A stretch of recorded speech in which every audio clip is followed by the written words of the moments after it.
Halo anak-anak, apa kabar? Tentu kalian tetap semangat dan tetap sehat walaupun kalian belajar dari rumah. Kita bertemu lagi pada pembelajaran kali ini. Pembelajaran kali ini kita masih melanjutkan pembelajaran sebelumnya. Itu tema 1, subtema 4. Tema 1, subtema 4. Mata pelajaran PPKN, Bahasa Indonesia, Matematika. Apa yang kalian ketahui tentang tumbuhan paku? Bagaimana cara tumbuhan paku berkembang biak? Bagaimana pertumbuhan dan perkembangan tumbuhan paku? Tumbuhan paku termasuk tumbuhan yang dapat hidup di darat dan di air. Ada beberapa jenis tumbuhan paku yang hidup menempel pada batang tumbuhan lain. Contoh tumbuhan paku yang hidup di darat: paku suplir dan paku ekor kuda. Contoh tumbuhan paku yang hidup di air: semanggi dan kiambang. Contoh tumbuhan paku yang hidup menempel pada batang tumbuhan lain: paku tanduk rusa.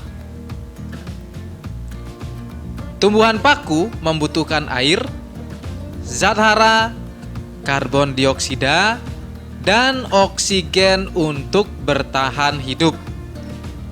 Tumbuhan paku juga membutuhkan cahaya matahari. Air, zat hara, dan karbon dioksida digunakan tumbuhan paku untuk membuat makanan dengan bantuan cahaya matahari. Oksigen digunakan tumbuhan paku untuk bernapas. Tumbuhan paku juga mengalami pertumbuhan dan perkembangan. Pertumbuhan tumbuhan paku terlihat dari bertambahnya tinggi batang tumbuhan dan banyak daun. Perkembangan tumbuhan paku terlihat dari bertambahnya kemampuan membuat makanan seiring bertambahnya banyak daun. Tumbuhan paku berkembang biak secara alami menggunakan spora. Spora berbentuk seperti biji. Namun, ukuran spora sangat kecil dan ringan.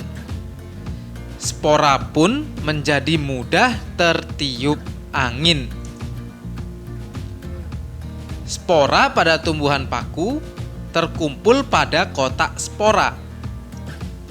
Kotak spora pada tumbuhan paku berupa bintik-bintik hitam yang umumnya terletak di permukaan bawah daun. Kotak spora akan terbuka setelah masak. Kotak spora yang terbuka menyebabkan spora mudah diterbangkan oleh angin. Spora yang jatuh pada tempat yang sesuai akan tumbuh dan berkembang menjadi tumbuhan baru. Tanaman singkong. Tanaman singkong termasuk tanaman yang hidup di darat. Seperti tanaman lainnya, tanaman ini membutuhkan air, zat hara, karbon dioksida, oksigen, dan cahaya matahari untuk bertahan hidup. Pertumbuhan tanaman singkong dapat dilihat dari bertambahnya tinggi batang tanaman dan banyak daun. Umbi akar tanaman juga bertambah besar. Perkembangan tanaman singkong terlihat dari bertambahnya kemampuan membuat makanan seiring bertambahnya banyak daun. Tanaman singkong memiliki akar yang membentuk umbi dan disebut dengan umbi akar.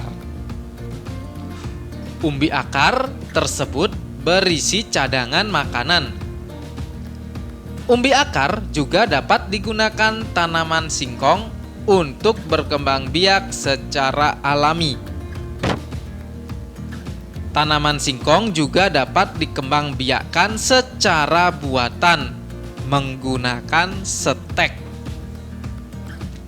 Apa yang kalian ketahui tentang cara perkembangbiakan tanaman dengan setek?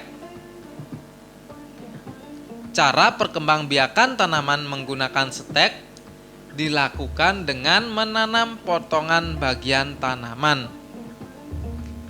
Bagian tanaman tersebut adalah 1.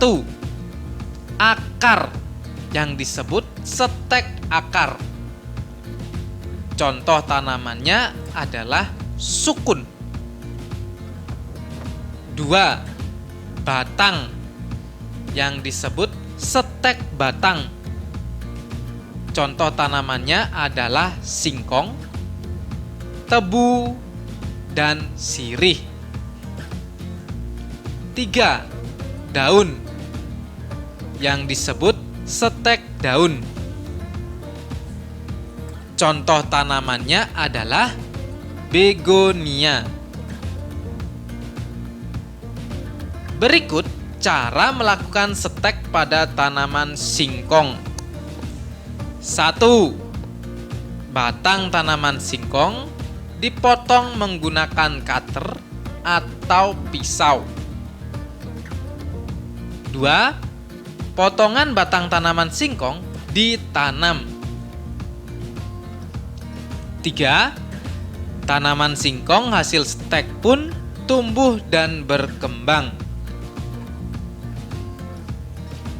Pada pembelajaran sebelumnya, kalian sudah mempelajari tentang kegiatan yang menunjukkan persatuan. Berikut contoh kegiatan yang menunjukkan persatuan di sekolah. Belajar kelompok di kelas. Membuat majalah dinding di kelas bersama. Musyawarah memilih ketua kelas. Bekerja bakti merawat tanaman sekolah. Selain di sekolah, kita juga harus melakukan kegiatan yang menunjukkan persatuan di masyarakat. Sebagai contoh, bergotong royong membantu membuat gapura desa. Menjenguk teman atau tetangga yang sakit di lingkungan sekitar rumah. Bekerja bakti membersihkan lingkungan sekitar rumah. Perhatikan permasalahan terkait pembagian bilangan berikut. Jaka dan Ayah memiliki bibit tanaman hias. Mereka memiliki bibit tanaman sebanyak 350. Mereka akan menyetorkan bibit-bibit tersebut ke 14 toko tanaman. Setiap toko tanaman menerima bibit tanaman sama banyak. Berapa banyak bibit tanaman yang diterima setiap toko tanaman? Untuk menyelesaikan permasalahan tersebut, perhatikan penjelasan berikut. Untuk menyelesaikan masalah tersebut, kita harus memahami terlebih dahulu permasalahannya. Dalam permasalahan tersebut, diketahui Jaka dan ayahnya memiliki 350 bibit. 350 bibit tersebut akan disetorkan ke 14 toko. Ya, berarti nanti 14 toko itu akan mendapatkan bibit sama banyak. Bagaimana cara penyelesaiannya? Ya, penyelesaiannya dengan cara pembagian. Untuk soal cerita atau permasalahan itu harus menggunakan jawab. Jadi jawab itu untuk proses mengetahui hasilnya, lalu jadi itu untuk kesimpulannya. Nah, ini jawab. Jadi ini 350 dibagi 14. Pada pembelajaran sebelumnya kalian sudah mempelajari tentang pembagian dengan cara bersusun panjang dan bersusun pendek. Coba kita selesaikan dengan cara bersusun panjang dulu. 350 dibagi 14. Dibagi 14 ya. Menggunakan porotapit.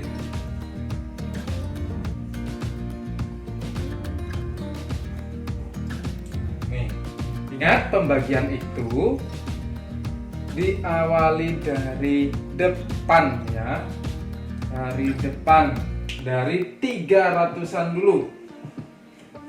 3. Ingat, harus lebih dari bilangan pembagi. 3 ini lebih dari bilangan pembagi atau tidak? Ya, tidak. Kalau masih kurang dari bilangan pembagi, itu kita gunakan 50-annya juga. Berarti 35 puluhan dibagi 14. 35 dibagi 14 berarti mendapatkan 20-an. 20-an itu nilainya 20.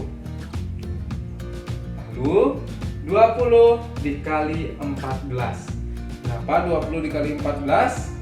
Ya, betul. 280.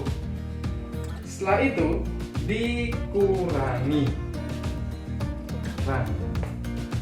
0 kurangi 0 sama dengan 0. 5 kurangi 8 tidak bisa, kita pinjam di 3, pinjam 1, masih ingat ya pengurangan dengan cara meminjam. Jadi 15, ini sisa 2 nanti.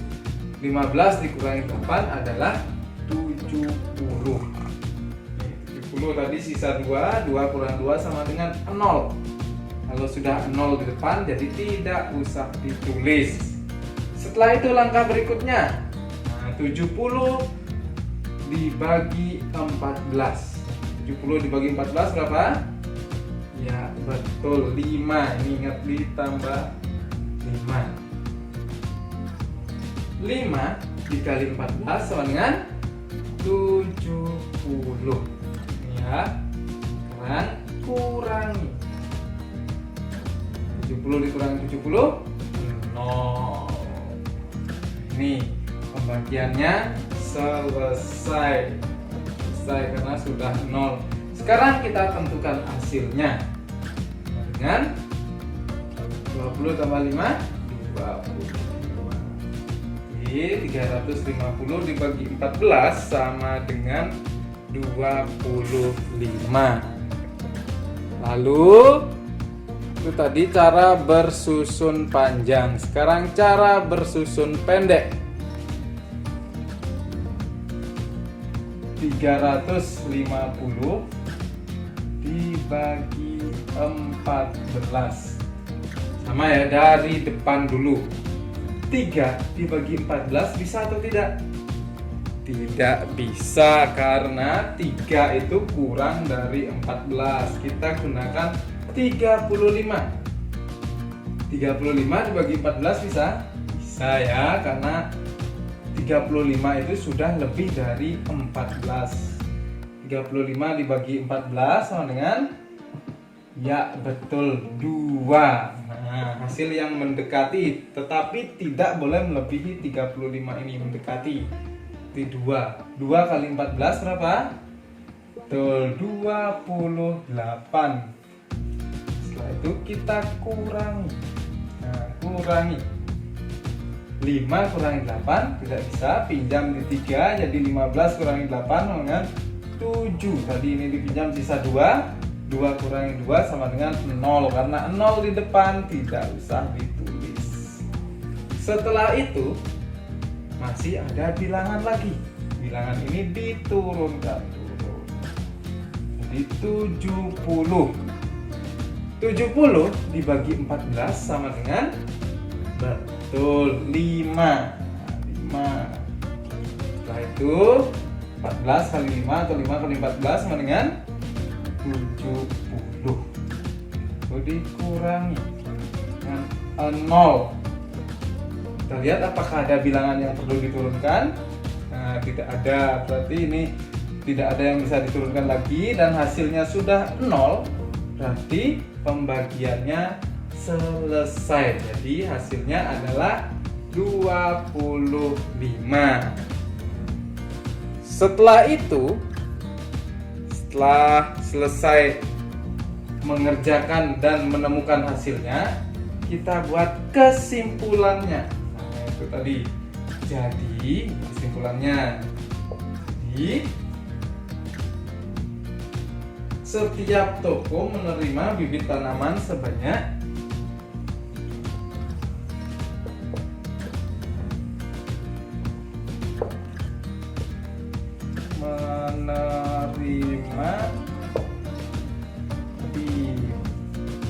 bibit tanaman sebanyak 25 bibit. Nih ya caranya. Nanti kalian bisa menggunakan cara yang bersusun panjang atau cara yang bersusun pendek. Mana yang kalian anggap lebih mudah, itu yang kalian gunakan ya. Nah, itu tadi anak-anak pembelajaran kita kali ini. Sudah ada banyak hal yang kita pelajari kali ini. Di antaranya tadi kita telah mempelajari tentang perkembangbiakan tumbuhan paku. Kita juga mempelajari perkembangbiakan tanaman singkong, yaitu menggunakan stek. Nah, sebagai tugas di rumah, nanti kalian menuliskan 2 contoh tanaman atau tumbuhan yang berkembang biak menggunakan biji, umbi lapis, umbi batang, umbi akar, tunas batang, tunas daun, tunas akar, spora, stek, dan juga cangkok. Nah, setiap perkembangbiakan itu kalian tuliskan 2 contoh tanaman saja. Itu ya tugasnya anak-anak. Lalu tadi juga kita telah mempelajari tentang kegiatan yang menunjukkan persatuan di sekolah dan juga di masyarakat. Tuh, dengan melakukan kegiatan yang menunjukkan persatuan, itu akan membuat kita semakin rukun dengan sesama. Selain itu, kita juga telah mempelajari tentang penyelesaian masalah yang berkaitan dengan pembagian. Nah, ini penyelesaian masalah terkait pembagian. Itu ada dengan cara bersusun panjang juga bersusun pendek. Untuk penyelesaian masalah itu harus menggunakan jawab jadi. jawab itu untuk caranya, untuk menemukan hasil, lalu jadi itu untuk kesimpulannya. Seperti itu ya anak-anak. Ya, pembelajaran kita kali ini cukup sampai di sini dulu. Nanti kita sambung lagi pada pembelajaran berikutnya. Ingat, kalian harus tetap menjaga kesehatan dan juga tetap semangat walaupun masih belajar dari rumah. Baik anak-anak, sampai ketemu pada pembelajaran berikutnya ya. Bye bye.